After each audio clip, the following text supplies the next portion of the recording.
За сайн байцгаана уу, Бабак байна. Та бүхэн хөгс эрхийн нурууны дахил тайрхан дээр зуны үйлрэл давилт хийх гэж төлөвлөж байгаа бол хувцаа хэрхэн зөв сонгож авах, хэрхэн зөв тохируулж авах талаарх зөвлөгөө хөргүүлж байна.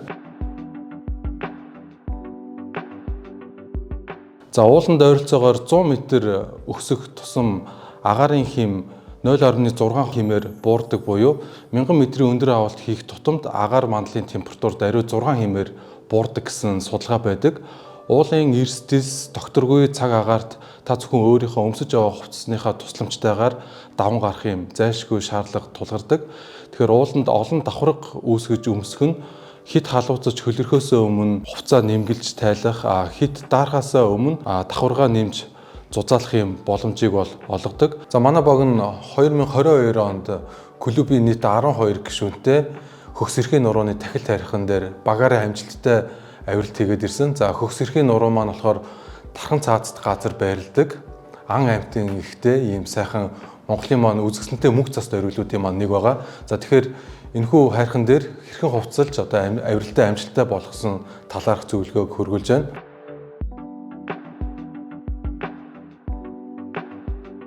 За юуны өмнө та бүхэндээ base layer буюу үндсэн давхаргынхаа хувцснаас танилцуулга эхлэе гэж бодож байна. За base layer дээр бол энэхүү цамцыг бол сонгож авч явсан. За base layer-ийн маань гол үүрэг нь болохоор шууд хүний бие дээр өмсөгддөг учраас бие дэвтэйхэн биеийн дулааныг хадгалах чадвартай. За мөн хөлс чигийг хурдан шингээдэг. За мөн эргээгээд хурдан хатааж биеийг хуурай тав тухтай байлгах юм үндсэн үүрэгтэй байдаг. За base layer-ийн маань дараа нь болохоор mid layer буюу одоо ийм дулаалгын давхаргын энэхүү цамцыг бол сонгож авч явсан. За энэхүү дундын давхаргын хувцсын маань одоо үүрэг нь болохоор биеийн дулааныг хадгалах буюу одоо дулаалгын давхарга гэж ойлгож болно. За мөн одоо base layer-ээс гадагшилж байгаа хөлс чигийг мөн давхар гадагшлуулах юм үүрэгтэй байдаг. Тэгэхээр та бүхэн дундын давхаргынхаа хувцсыг сонгохдоо хөлс чигийг гадагшлуулах буюу одоо ийм амьсгалах чадвартай болон дээрээс нь ийм дулаан ийм материалаар хийгдсэн хувцсыг бол одоо сонгож авч явахыг бол зөвлөж байна. За тэгэхээр mid layer-ийн гадна талаар бол out layer буюу гадна давхаргын салхи болон бороо ус чигний хамгаалттай энэхүү куртгүүдээс одоо та бүхэн одоо сонголт хийж авч явах бол бүрэн боломжтой.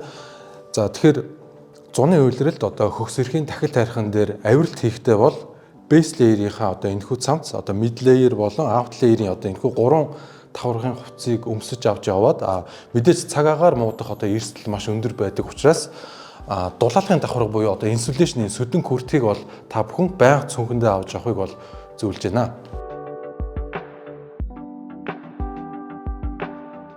За хөгс эрхийн нурууны дахил тайрхан дээр авирж байгаа одоо өмнөний сонголтын хувьд бол дээгүүр өмсөж байгаа хувцтайгаа мөн ижилхэн хувцсны дараалал болон одоо бусад тавигдах шаардлагууд нь бол ижилхэн гэж ойлгож байна. За одоо юуны өмнө бол base layer буюу одоо энэ суур давхаргынхаа өмдийг бол сонгож авч өмсөх хэрэгтэй. За энэхүү өмдний маань үүрэг бол одоо мэдээж биеийн хөдөлгөөнийг хорихгүй, за мөн хөлс чигийг гадагшлуулах юм чадвартай материалаар хийгдсэн байх хэрэгтэй. За base layer-ийн хувцсууд дээр болохоор нэг анхааруулга хэлэхэд одоо даван материалтай хувцсыг бол сонгож авч хэрэгж болохгүй. Ягаад тэгэхээр даван материал нь хөлс чигийг бол хурдан шингээдэг боловч одоо эргээгээд өөрөө хатах чадвар муутай байдаг учраас одоо уулын нөхцөлд одоо удаан хугацаагаар нойтон чигтэй хувцастай явах нь одоо та биеийн дулааныг алдах, даарж бэрэх, за мөн цаашлаад одоо хосох юм эрсдэлтэй байдаг учраас даван материалтай хувцсыг бол хэрэглэхийг зөвлөхгүй байна. За тэгэхээр base layer-ийн гадна талаар бол одоо мэдээж одоо гадны одоо хүйтэн салхи цас борооноос хамгаалах үүрэгтэй энэ гадна давхаргын out layer өмдийг бол өмсөж явах хэрэгтэй.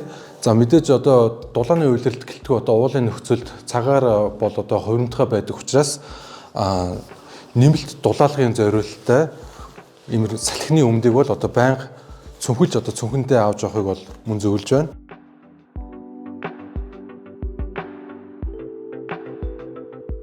За та бүхэнд нэмж зөвлөхөд одоо уулын цаг агаарын мэдэн дээр цаг агаар дулаахан хур тунцгүй салхи тогтвортой гэж байсан ч гэсэн нэмэлтээр одоо дулаалах салхины өмд болон одоо салхины өмднийхөө гадна талаар өмсөх нэмэлт дулаалгын өмднүүд мөн дулаан куртэг болон бэлийг бол заавал цүнхэлж одоо авч явахыг бол зөвлөж байна. Хүн бүрийн хүүтнийг тесвэрлэх чадвар болоо одоо дулааныг мэдрэх, хөлрөх зэрэг нь бол харилцан адилгүй өөр байдаг учраас та бүхэн өөрийнхөө биеийн онцлогт тохируулан за мөн авирж байгаа уулынхаа цаг агаар улирлын онцлогт тохируулаад хувцсныхаа зузаан нэмгэн болон одоо давхаргын тоог бол нэмж өөрчлөх боломжтой байдаг. За мөн та уулын хувцсны худалдан авалт хийх гэж байгаа бол хувцсны давхаргын мэдээлэл нь тухайн хувцсныхаа ялкин дээр бичээтэй байдаг ба мөн та худалдааны зөвлөхөөс нэмэлт зөвлөгөө мэдээлэл авсны үндсэн дээр худалдан авалт хийж байхыг зөвлөж байна. За хүүтэнд хүний биеийн одоо үзүүрийн хэсгүүд болох одоо гар хөл одоо хамрын үзүүр төрүүлж дулаанаа алдаж даарч бэрх юм эрсдэлтэй байдаг. Тэгэхээр та бүхэн уулын зориултын бэлийг бол авч хэрэглэх нь бол зүйтэй юм.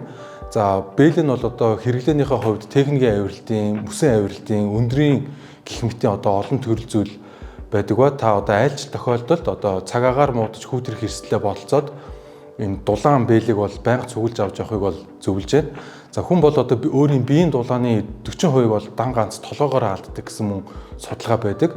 Тэгэхээр та бүхний ялангуяа одоо хүүтэн сэрүүний нөхцөлд байнга авч явах нэг чухал хувцас хэрэглэл бол одоо яах аргагүй малгай юм.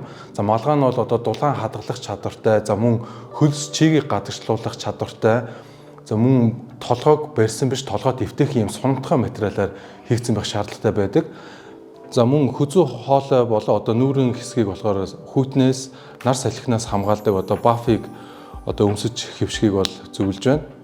За тэгэхээр гутлын хувьд бол та бүхэн далайн түвшнөөс дээшээ 2000-аас 4000 м-т өмсөхөд зориулагдж бүтээгдсэн одоо эдгээр загваруудаас сонголтоо хийж өмсөх бол боломжтой. За одоо жишээ нь энэхүү одоо Таранго Альп гэдэг загвар маань болохоор 2000-аас 4000 м өдөрт бол өмсөх зориултаа бүтээгдсэн. За энэхүү гутлынхаа дотор бол одоо зориултын материалаар хийгдсэн одоо оймсыг өмсөх хэрэгтэй. За мэдээж одоо уулын нөхцөлд одоо даавн оймсыг бас ханд болохгүй хөлийг бол одоо дааруулах юм эрсдэлтэй байдаг.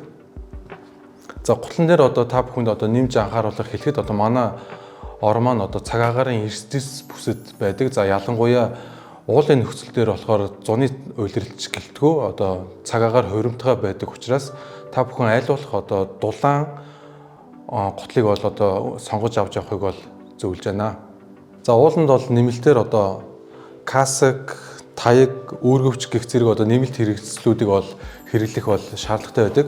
За та эдгээрийг бол одоо аяллахаа, хол ойр, цаг хугацаа, улирал зэргийн онцлогт одоо тохируулж сонгож авахыг бол зөвлөж байна.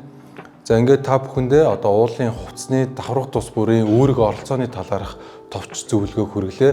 Та бүхний авиралтанд амжилт хүсье. Баярлалаа.